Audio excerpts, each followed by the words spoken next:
আসসালামু আলাইকুম। ফাতেমা নূরের আলোতে আপনাদের সবাইকে স্বাগতম।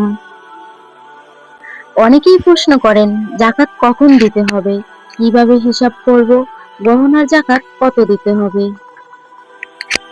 অনেকের ঘরে সোনা আছে, টাকা আছে, কিন্তু তারা বুঝতে পারেন না তাদের উপর জাকাত খরচ হয়েছে কিনা। আবার অনেকেই না জেনে ভুলভাবে জাকাত দেন। আজকের এই ভিডিওতে আমরা খুব সহজভাবে জানবো জাকাত কি, কখন ফরজ হয়, গহনার জাকাত কত দিতে হয়, কাকে জাকাত দিতে হয় এবং জাকাত দিলে কি উপকার হয়। তাই ভিডিওটি শেষ পর্যন্ত দেখুন। জাকাত কি, চলুন জেনে নেই। জাকাত ইসলামের 5টি স্তম্ভের একটি। যেমন নামাজ ফরজ, রোজা ফরজ, তেমনি জাকাতও একটি ফরজ ইবাদত। আল্লাহ তাআলা কোরআনে বহু জায়গায় বলেছেন, নামাজ কায়েম করো এবং জাকাত দাও। জাকাত শব্দের অর্থ হলো পবিত্র হওয়া এবং বৃদ্ধি পাওয়া। যখন একজন মুসলিম তার সম্পদের একটি অংশ আল্লাহর পথে দান করে, তখন সেই সম্পদ পবিত্র হয়ে যায়।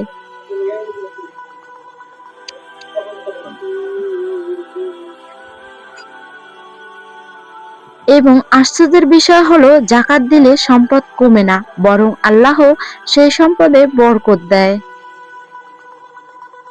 জাকাত কেন ফরজ করা হয়েছে?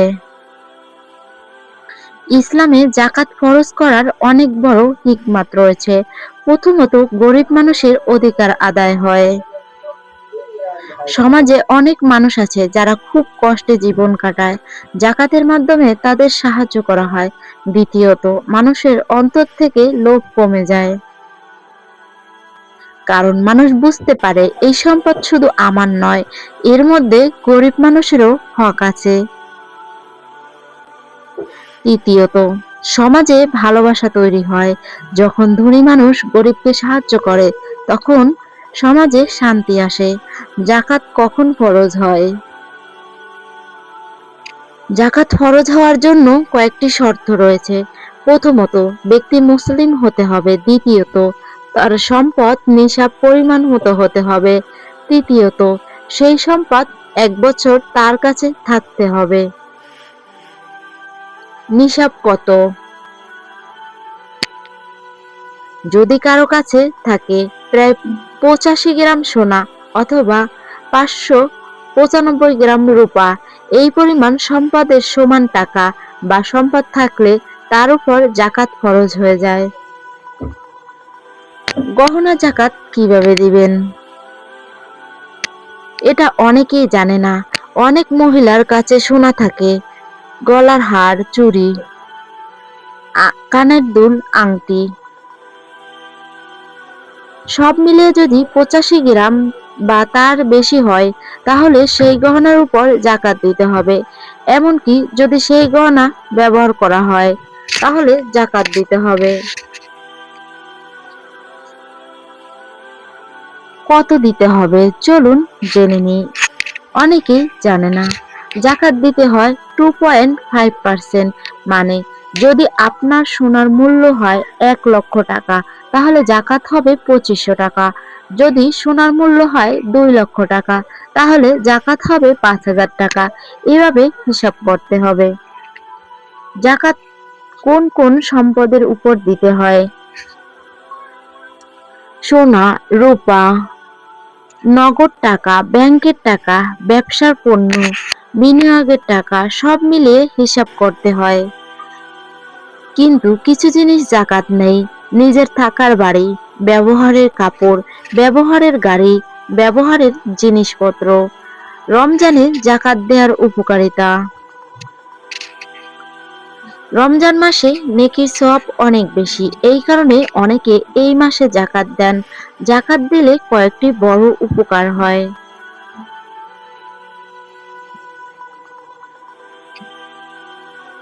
আল্লাহ সম্পদে বরকত দেন, বিপদ আপদ থেকে রক্ষা করেন, মানুষের দোয়া পাওয়া যায়, গরিব মানুষের মুখে হাসি ফোটে।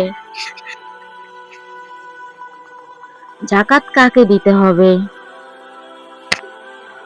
জাকাত দিতে হবে গরিব মানুষকে, মিসকিনকে, ঋণগ্রস্ত মানুষকে, মুসাফিরকে।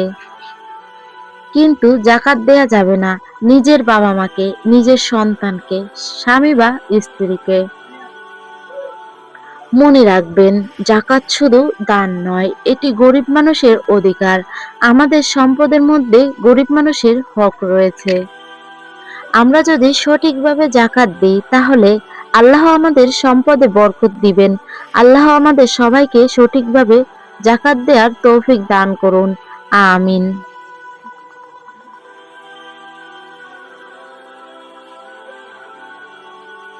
মনে রাখবেন, জাকাত শুধু একটি দান নয়, এটি আল্লাহর পক্ষ থেকে ফরজ করা একটি ইবাদত।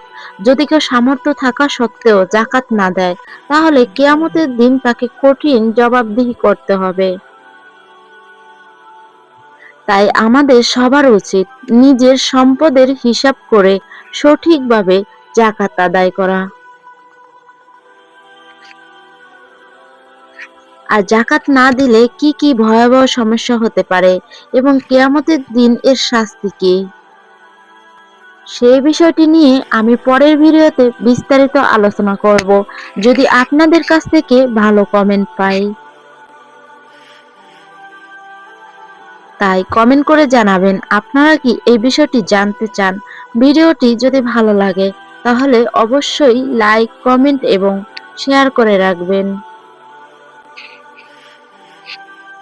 আর ইসলামিক গুরুত্বপূর্ণ বিষয় জানতে ফাতেমা নূরের আলো চ্যানেলটি সাবস্ক্রাইব করে পাশে থাকবেন। আল্লাহ আমাদের সবাইকে সঠিকভাবে জাকাত আদায় করার তৌফিক দান করুন। আসসালামু আলাইকুম ওয়া রাহমাতুল্লাহি ওয়া বারাকাতুহু। সবাই ভালো থাকবেন।